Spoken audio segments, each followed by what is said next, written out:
Hello friends, in this lesson we are going to look at how to play the blues changes. And as you saw in the intro, I was lucky enough recently to play with the great Matt Schofield, and what you saw in that clip was the band playing a great shuffle in A. So I thought today we're also going to look at a blues in A. On the first chord, on the A chord, we're gonna focus on playing the root. And what is the root of A? Well, it's A.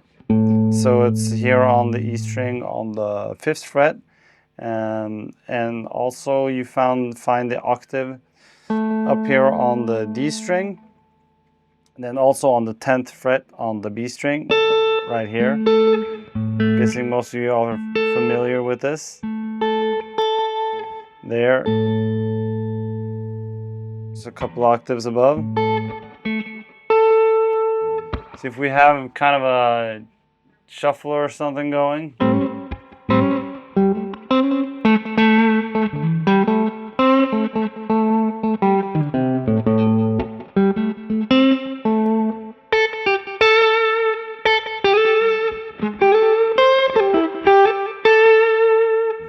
So I was putting in a couple extra notes, but in general I was focusing on playing the root here. Because the band is playing, or whoever's playing behind you is playing this.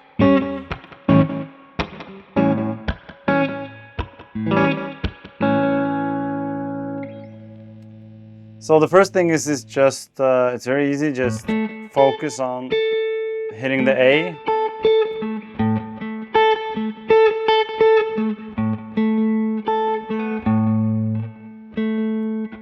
And then the same thing when we go to the D chord, when the 4 chord comes around. It's going to be D9th or D7. Then if you know the notes on the neck, you have a D here, which is kind of the root of the root, I guess.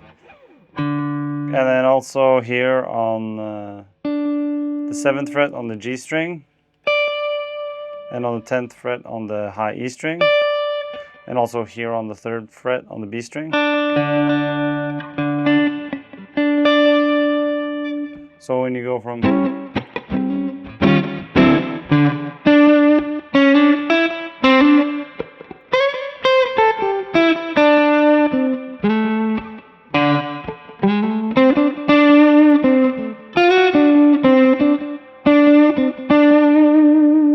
back to A,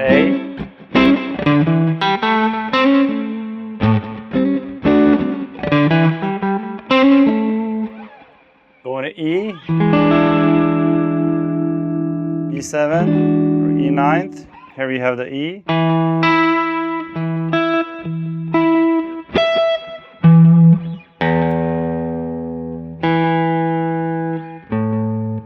All these places right here.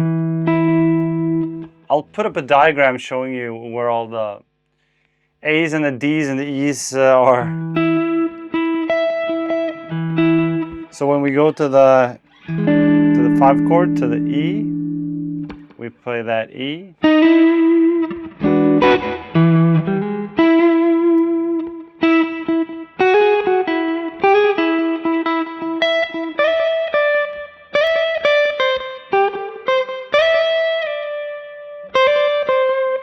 Then you go back to the D, back to A,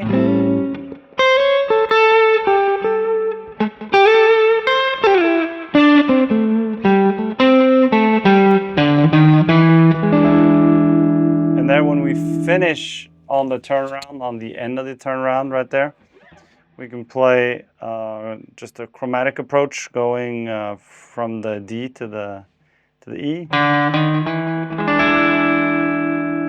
Always sounds good. To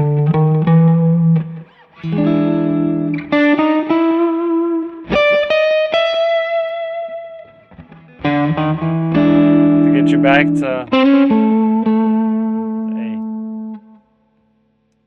So that's playing the root, and that maybe it sounds a bit stale and a bit boring, and you're like, you know, why did I click on this lesson?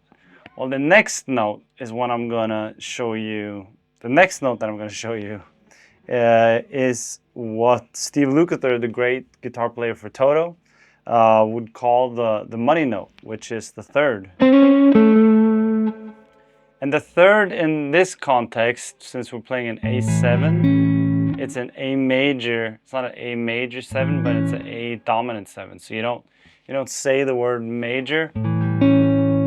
But in terms of it just being a regular A, the third is what makes it either major or minor. And what's really cool in the blues is that you can kind of play in between major and minor. So you can sort of go in between the major and minor. So before I jump ahead of myself here, let's find all the thirds. So for A, it will be C sharp. So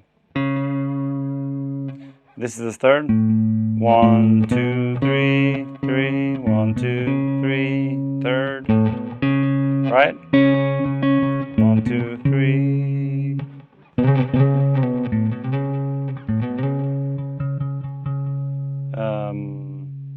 For A, it would be like. Have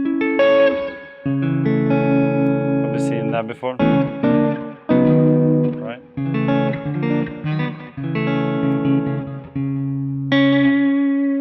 So if you know the pentatonic scale,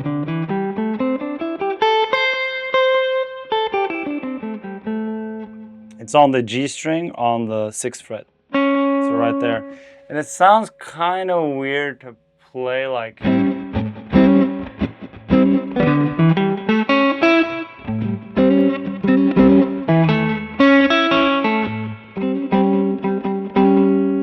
It's a bit too happy and it's a bit too like on the nose or something. So what's really cool is that you can kind of slide or bend it. That's always what I do. So here I'm playing from the C to the C sharp to the root.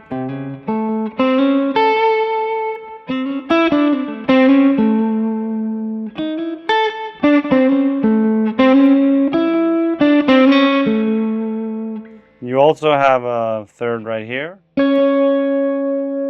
Let's see, that's the 9th fret on the E string, so you can slide up to. I mean, you can play a whole blues solo with just, pushing the minor third up to the major third and then playing the root.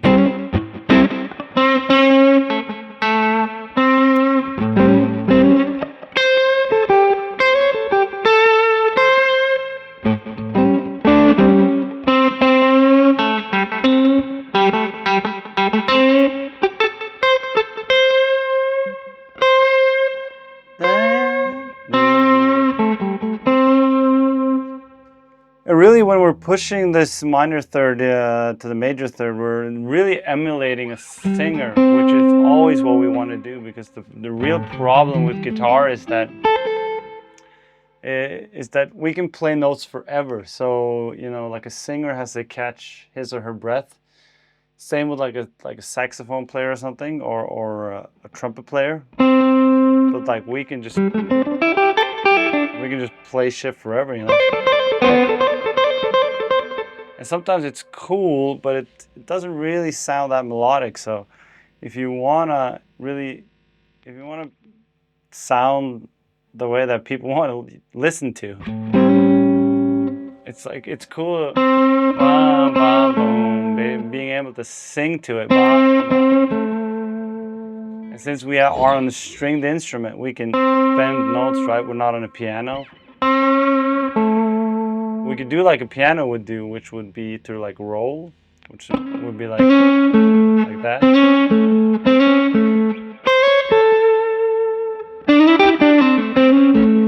Like that.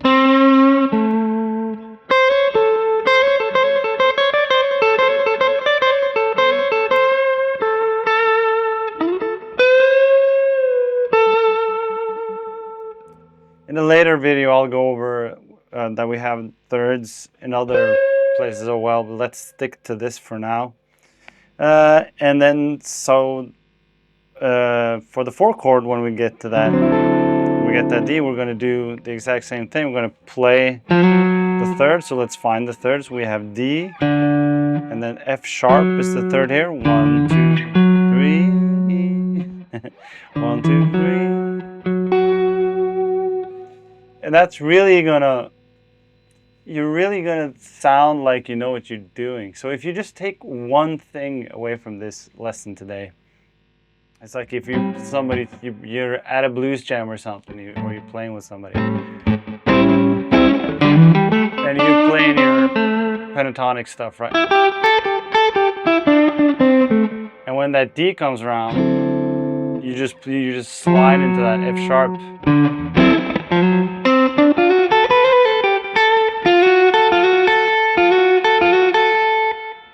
Right? Because you're immediately, everyone's going to be like, oh, he knows what he's doing. It sounds like you're kind of leading the ear into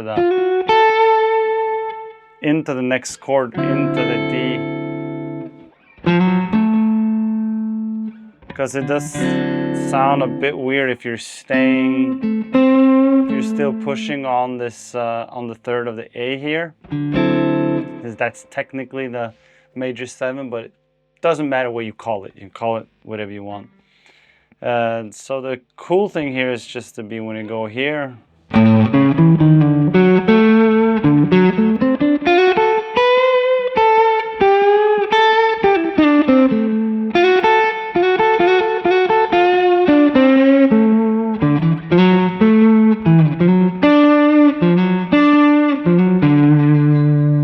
And then once you can anticipate when the A is coming back, you can go back to A, right?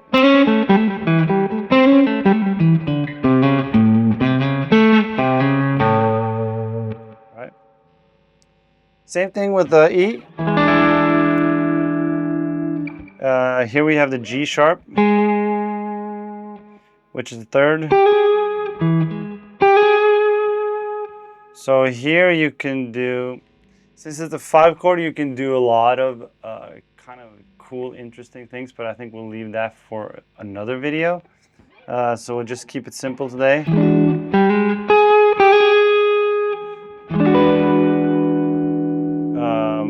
When that comes around.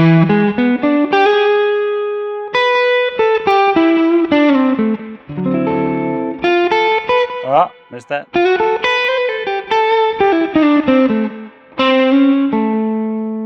Hopefully you could hear that I was going from E to D to A. If we go to the turnaround.